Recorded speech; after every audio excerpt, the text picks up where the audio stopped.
Viewers, welcome back to my channel life with Sanjukta. আমি চলে এসেছি আবারও একটা নতুন ভিডিও নিয়ে। আর ভিডিওর স্টার্টিং দেখে তো তোমরা বুঝতেই পারছো, আজকে আমি নিয়ে যাচ্ছি তোমাদের সবাইকে ত্রিপুরার one of the most famous temple মা ত্রিপুরেশ্বরীর দর্শন করাতে। মন্দিরে যাওয়ার জন্য রেডি হয়ে বাড়ি থেকে বেরিয়ে একটা অটো ধরলাম, আর অটো ধরে চলে এলাম একদম মন্দিরের সামনে। প্রথমেই কিনে নিচ্ছি ত্রিপুরেশ্বরী মন্দিরের সব থেকে ফেমাস প্যারা, যেটা দিয়ে আমরা আজকে পুজো দেব। আমাদের বাড়ি থেকে এই মন্দির মোটামুটি 1 কিলোমিটার মতো ডিস্টেন্সে, তাই আমরা অটো করেই চলে এসেছি। তবে চিন্তা করো না, তোমাদেরকেও আমি জানাবো তোমরা কিভাবে এই মন্দিরে আসতে পারো। প্যারার দোকান থেকেই মন্দিরে পুজো দেওয়ার জন্য প্রসাদ ছাড়া সিঁদুর, ধূপকাঠি, মোমবাতি এই সমস্ত সরঞ্জাম সবই ওনারা দিয়ে দিয়েছেন। তবে এখন মন্দিরে ওঠার সময় আশেপাশে যে দোকানগুলো আছে সেখান থেকে কিনে নিয়েছি একটি জবা ফুলের মালা। এই মন্দিরটি উদয়পুরের মাতারবাড়ি এলাকায় অবস্থিত, যেখানে ডিস্টেন্স আগরতলা থেকে মোটামুটি 55 কিলোমিটার। প্রাইভেট গাড়িতে করে এলে 1200 থেকে 1300 টাকা মতো খরচা পড়বে। এছাড়া বাস, শাটল এই সমস্ত কিছু কিন্তু অ্যাভেলেবেল আছে।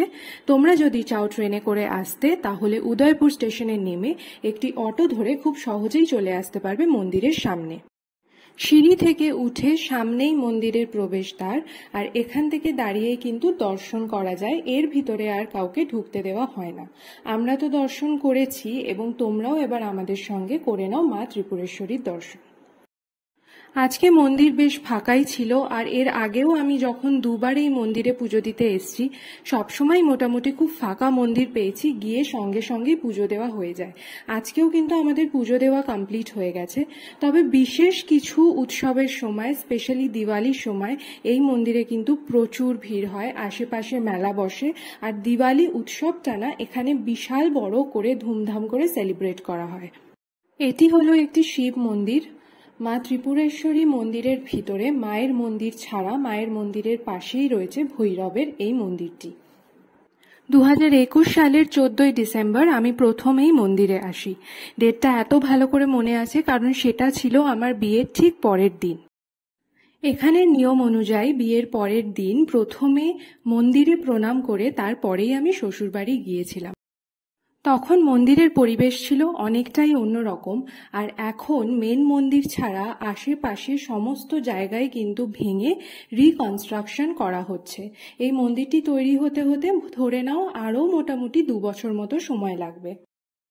তবে তাতে কোনো চিন্তা নেই, কারণ আমি তো প্রত্যেক বছরই এখানে আসি, আর মন্দির তৈরি হয়ে গেলে সেই ভিডিও তোমাদের সঙ্গে শেয়ার করব।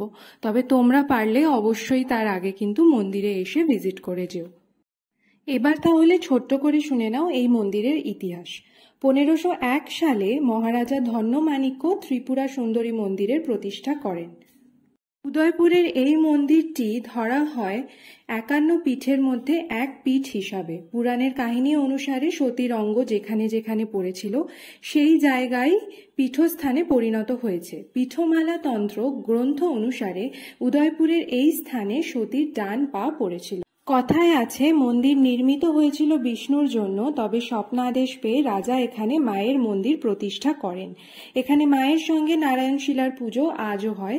এই মন্দিরের প্রধান বৈশিষ্ট্য হলো এখানে আগত তীর্থযাত্রী ও পর্যটকদের ধর্ম বা বর্ণ পরিচয় জানতে চাওয়া হয় না। এখানে সবাই এসে ভক্তি ভরে মায়ের পুজো করতে পারে।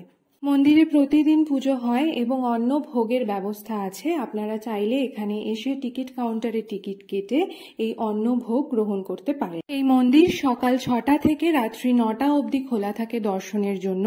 মাঝখানে 1টা থেকে 2:30 অবধি মন্দির বন্ধ করা হয়। এছাড়াও মন্দিরে দুবেলা সকালে এবং বিকেলে দুবার আরতিও করা হয়। তো মন্দিরে দর্শনের ডিটেলস আর কিভাবে এখানে আসবে সবই তোমাদের সঙ্গে শেয়ার করলাম। এবারে ট্রেনের টাইমিংটা জানার জন্য where is my train app থেকে তোমাদের দেখে নিতে হবে ট্রেন কখন কখন অ্যাভেলেবেল আছে। আর এছাড়া মন্দিরের টাইমিংয়ে যদি কিছু চেঞ্জেস হয় সেটা তোমরা অবশ্যই গুগলে সার্চ করে আপডেট পেয়ে যাবে। এই বছরের মতো মায়ের দর্শন করা তো কমপ্লিট হলো, তবে মা চাইলে আবারও পরের বছর চলে আসবো এই মন্দিরে।